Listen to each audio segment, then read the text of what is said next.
Hello friends, कैसे हैं आप? आज जो हम टॉपिक करने वाले हैं वो है इंडिया फ्रांस रिलेशनशिप।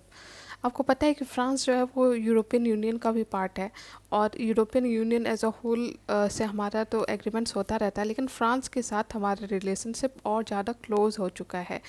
ये हमने देखा है कि रसिया के बाद, ठीक है, फ्रांस ऐसा देश है जिसके साथ हम न्यूक्लियर कोऑपरेशन भी कर रहे हैं, डिफेंस कोऑपरेशन भी कर रहे हैं, और साथ में हमारा जो आइडियोलॉजी है in terms of rule of law, democracy, इसमें भी हम देखते हैं कि दोनों की सोच एक जैसी है।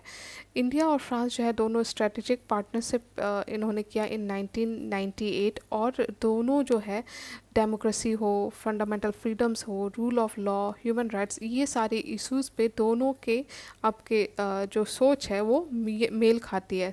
साथ में दोनों नहीं चाहते कि चाइना का राइज हो। चाइना का जो जिस तरह से यूनिलैटरल कंट्रोल बढ़ रहा है वो फ्रांस भी नहीं चाहता कि बढ़े। दोनों के बीच में जो ट्रेड है वो अभी डॉलर आपका 10 बिलियन के अराउंड है। फ्रांस जो है वो टॉप 10 फॉरेन इन्वेस्टर है इंडिया के। फ्रांस, आपको ये बात भी समझना पड़ेगा कि चाहता है कि जो पूरा इंडो पैसिफिक हो, चाहे वो इंडियन ओशन हो या पैसिफिक ओशन हो, दोनों फ्री रहे, रूल ऑफ लॉ फॉलो हो, किसी भी कोई भी देश इन वाटरवेज को कंट्रोल करने की कोशिश ना करें। अगर हम कोऑपरेशन देखें तो जैसा मैंने कहा कि रसिया के बाद फ्रांस ऐसा देश है जिससे हम हर लेवल पे कोऑपरेट कर रहे हैं, स्पेस में भी, न्यूक्लियर में भी, डिफेंस में भी। अगर हम स्पेस कोऑपरेशन का बात करें तो आप मेंशन कर सकते हो कृष्णा और मेगा ट्रॉपिक सैटेलाइट, कार्ब बैंड प्रोपोगेशन एक्सपेरिमेंट। साथ में अगर न्यूक्लियर, सिविल न्यूक्लियर कोऑपरेशन देखोगे तो उसमें आप जैतापुर प्लांट जो है उसमें फ्रांस ने एक्टिवली सपोर्ट किया है इंडिया का। कल्चरल अगर आप देखोगे तो विवेकानंद कल्चरल सेंटर, साथ में migration and mobility partnership agreement, ये सारे आपके एग्जाम्पल हैं। साइंस एंड टेक्नोलॉजी और एजुकेशन लेवल पे भी हम इन्वॉल्व हैं, जैसे कि इंडो फ्रेंड सेंटर। वैसे ही आपके जेएनयू में भी ईयू का अलग एक पूरा एक डिवीज़न ही है जिसमें आप यूरोपियन यूनियन के बारे में पढ़ सकते हो। उसी तरह अलग जो इमर्जिंग एरिया या फ्रंटियर टेक्नोलॉजी जिसे हम कहते हैं, जैसे कि एआई, सस्टेनेबल ग्रोथ, उसमें भी दोनों का हम डीपर लेवल ऑफ कन्वर्जेंस देख रहे हैं।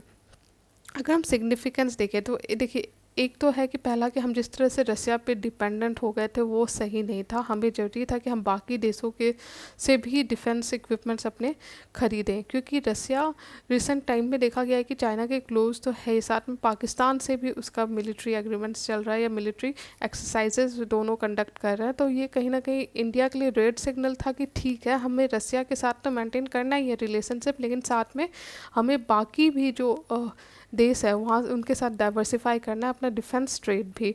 और इसमें फ्रांस से हम कई सारे वेपन्स और टेक्नोलॉजी खरीद रहे हैं।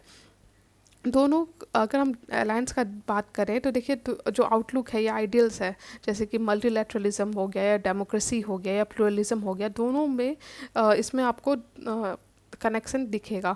दूसरा है कि डिफेंस मॉडर्नाइजेशन, मतलब कि राफेल जेट हो गया या न्यूक्लियर रिएक्टर टेक्नोलॉजी, इसमें फ्रांस जो है जो टेक्नोलॉजी है वो तो दे ही रहा है, साथ में उसका जो नॉलेज, फिर उसका जो सर्विसिंग होता है, पोस्ट सप्लाई सर्विसिंग, उसमें भी हमारा फ्रांस हेल्प कर रहा है।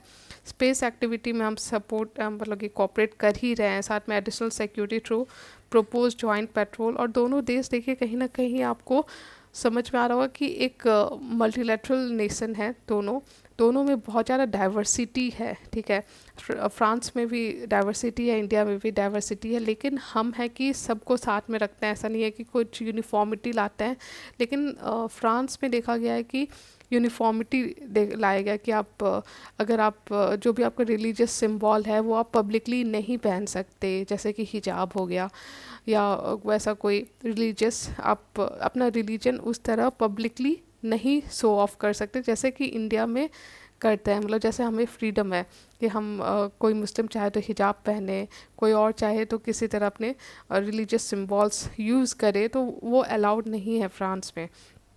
तो आप अगर आप सोसाइटी वाइज भी देखो तो ये आपको डाइवर्सिटी को कैसे डील करना चाहिए, ये दोनों देशों का जो डिफरेंस है उसके थ्रू समझ सकते हैं।